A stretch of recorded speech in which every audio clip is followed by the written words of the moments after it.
Halo teman-teman, bagaimana kabar kalian? Semoga kalian baik-baik saja ya.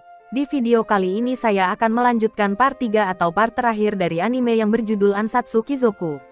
Nah, daripada menunggu lama, langsung saja yuk kita bahas part 3-nya. Setelah Luke mendapatkan tugas pertamanya, dia mulai membahas hal ini kepada Tarte. Dia juga ingin melakukan tugas ini dengan sempurna. Tetapi sebelum itu mereka juga harus menyelidiki target mereka ini. Apakah dia memang layak dibunuh atau tidak? Luke juga akan mengirim surat berkode untuk persiapan menyusup ke kediaman Kon. Dan ini juga saatnya Maha akan beraksi. Hari selanjutnya, Ibu Luke datang ke kamar Luke pagi-pagi. Dia ingin melihat tubuh dewasa Luke. Tapi tentu saja Luke tak ingin menunjukkannya. Nah, di sini juga Ibu Luke sudah menyiapkan beberapa foto gadis untuk Luke. Dia ingin sekali Luke menikah. Dan dia ingin sekali memiliki cucu. Kalau Luke masih saja tidak mau, dengan Tarte juga tak jadi masalah bagi ibunya. Tentu saja itu membuat Tarte menjadi salah tingkah. Dia sangat mengagumi Luke, tetapi sayangnya Luke mempunyai wanita lain. Tetapi Luke tetap saja tidak mau. Dia juga meminta ibunya untuk jangan menggoda Tarte lagi. Malam harinya Luke melanjutnya penyamarannya. Mereka akan melakukan tugas yang diberikan oleh ayahnya kemarin.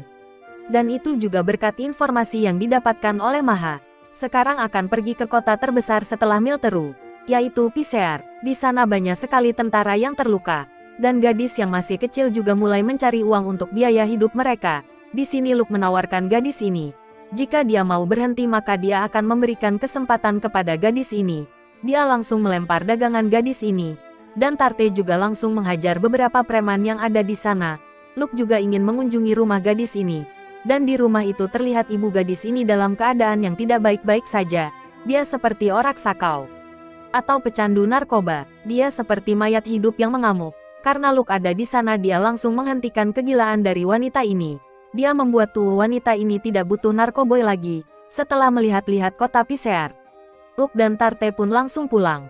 Di sini Luke menerima beberapa kiriman barang dari Maha. Luke sangat senang. Ternyata Maha bisa secepat ini dalam bekerja. Dan Luke sekarang langsung tahu kalau bandar narkoboy ini adalah Kaun Asba Venkaur, bangsawan yang harus mereka lenyapkan. Hari berikutnya, Luke menyamar lagi menjadi Ilik Balor. Dia dan Maha akan pergi berkunjung ke kediaman Kaun. Dan kedatangan mereka ini sangat disambut baik oleh Nyonya Kon. Dia juga sangat menyukai produk-produk dari Orna. Luke membawa sampel baru. Dia ingin Nyonya ini yang mencobanya. Dan Nyonya Kon sangat menyukai produk baru dari Orna. Dia mungkin akan mempromosikannya kepada teman-temannya juga. Dan tidak berapa lama Tuan Kon datang menemui Luke dan Maha. Dia sangat senang dengan kedatangan Luke. Berkat Luke, istrinya juga sangat bahagia untuk terlihat cantik. Dan pada malam harinya, Luke juga menghadiri undangan yang diberikan oleh Tuan Kon. Banyak sekali tamu undangan yang datang. Luke juga menjadi pusat perhatian oleh gadis-gadis yang ada di sana. Tuan Kon juga sangat senang kalau Luke bisa hadir ke pesta yang dibuat. Dia juga meminta maaf kepada Luke karena telah memanfaatkan situasi ini. Dan setelah pestanya berakhir, Luke dan Tarte mencari tempat yang bagus untuk rencana mereka. Menurut informasi yang mereka dapat, kalau Tuan Kon suka menikmati anggur sebelum tidur sambil menatap bulan. Dan di kesempatan inilah Luke menggunakan senjata yang dia ciptakan untuk menghabisi Tuan Kon. Sementara Tarte sendiri akan bertugas untuk menjaga keamanan Luke. Dan 1, 2, 3 tempat ini pun melajut dengan tepat. Ini benar-benar tugas pertama yang Luke selesaikan dengan baik. Selanjutnya dia akan menyelesaikan pekerjaan yang diberikan oleh ayahnya. Di hari berikutnya, Maha mengunjungi Tarte dan Luke. Maha membawakan sebuah kabar yang menarik untuk Luke. Maha menemukan harta suci yang dicari oleh Luke. Ini adalah harta zaman kuno yang diciptakan oleh manusia. Dan sejak zaman itu juga benda ini tidak bisa dihancurkan. Dan harta suci yang ditemukan kali ini adalah tombak sihir Gaebol. Dan pemiliknya bernama Setanta Magnes. Dia juga dikenal sebagai anjing pemburu klan, pria yang paling mungkin menjadi pahlawan.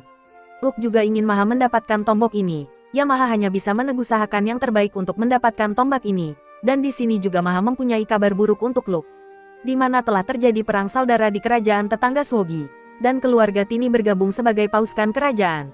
Dan di pasukan pemberontak ada prajurit yang sangat merepotkan, yaitu Stanta Magnes. Mendengar hal itu, di hari berikutnya Luke langsung pergi menemui Tini. Tapi di sini Tini sama sekali tak memberitahu Luke tentang kesulitan yang dia alami. Dia malah berperilaku seolah-olah tidak ada yang terjadi sama sekali.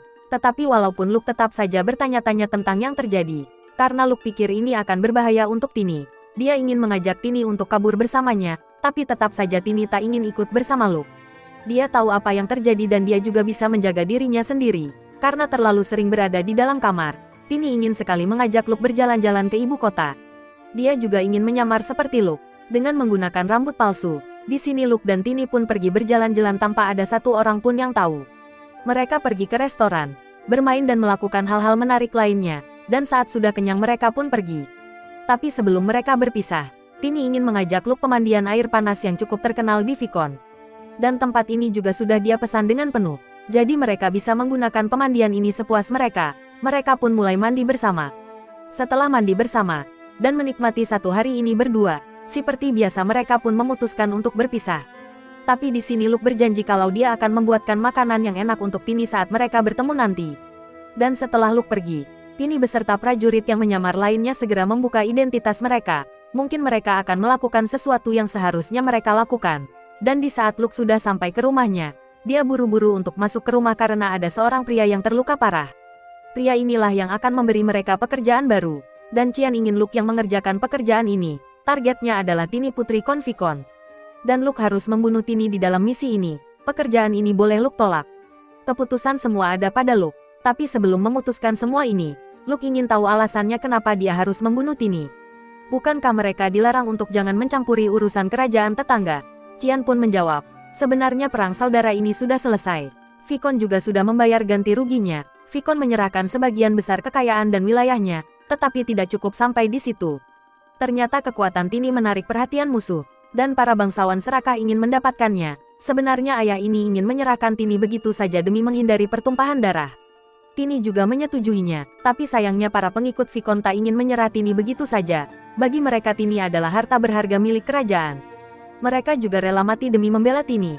Jadi satu-satu jalan adalah mereka harus membunuh Tini untuk menghentikan perang ini. Tapi jika Luke menolak maka Qian yang akan melakukan pekerjaan ini. Daripada Qian yang melakukannya, lebih baik Luke yang turun tangan.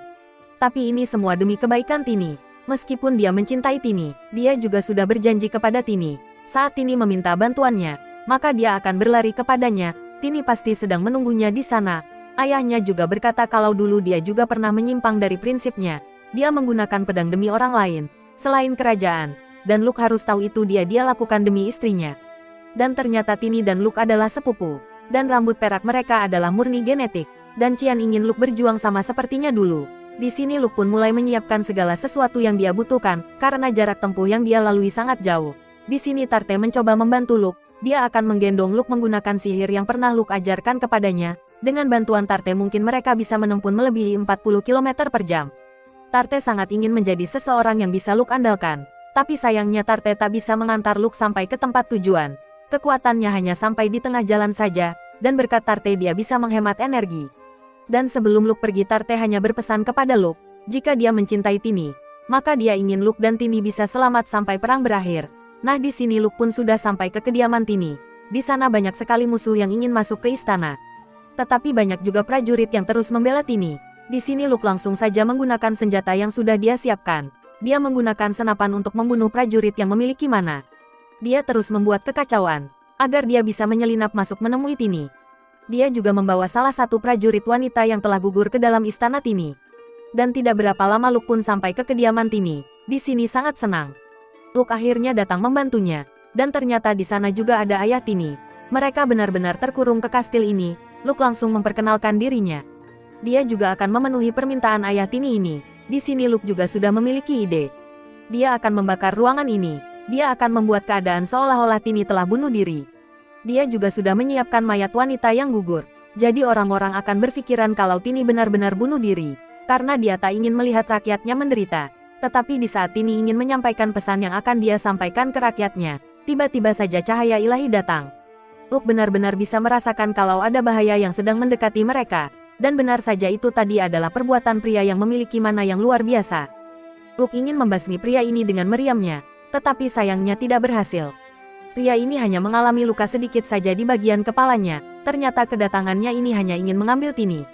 Dia juga ingin sekali mengajak Luke untuk berduel, karena sudah lama dia tak menemukan musuh yang pas untuk dilawan. Melihat kekuatan dan senjata yang digunakan pria ini, tidak salah lagi kalau dia adalah pahlawan yang harus Luke habisi. Dan dengan senang hati Luke menerima duel dari pria ini. Tetapi walaupun dia terlihat tenang, Luke juga sudah menyiapkan semuanya. dia menerbangkan sebuah meteor ke langit yang sudah dia atur waktunya. Kemudian dia meminta ayah Tini untuk menemaninya bertemu dengan orang yang mungkin menjadi pahlawan ini. Luke memang bukan kesatria atau semacamnya, tetapi dia adalah seorang pembunuh. Dia harus membunuh manusia kuat ini. Di sini memperkenalkan namanya, dia adalah Ferry Marconi. Tetapi sebelum bertarung, Luke mengajak pria ini mengobrol sebentar. Ini guna untuk menghemat waktu yang sudah dia siapkan. Dia juga menggunakan sebuah koin. Koin dilempar ke atas. Jika koin terjatuh maka mereka akan memulai pertarungan mereka. Dan 1, 2, 3, 4 koin mulai jatuh. Dan sebuah meteor besar pun mulai terjatuh juga. Ledakan pun terjadi yang membuat seisi daerah itu menjadi berantakan. Dan pahlawan pun tewas dengan senjata yang sudah Luke persiapkan sejak lama. Dan saat sudah menjelang pagi Luke baru sadar dari pingsannya. Dan saat dia membuka mata sudah ada Tini yang menangis sejadinya. Di sini perang sudah berakhir. Tini beserta masyarakatnya tak perlu repot lagi. Tidak ada yang bisa mengganggu Tini lagi. Melihat usahanya berhasil, dia hanya bisa langsung mencium Tini. Di hari berikutnya setelah tugas Luke selesai, Luke dan Tini kembali ke kediaman Luke di kerajaan Alvan. Di sini ibu Luke sangat senang kalau putranya berhasil dalam tugas beratnya. Nah teman-teman, itu tadi adalah part terakhir dari anime yang berjudul Ansatsu Kizoku. Bagaimana menurut kalian alur cerita anime ini? Komen di bawahnya.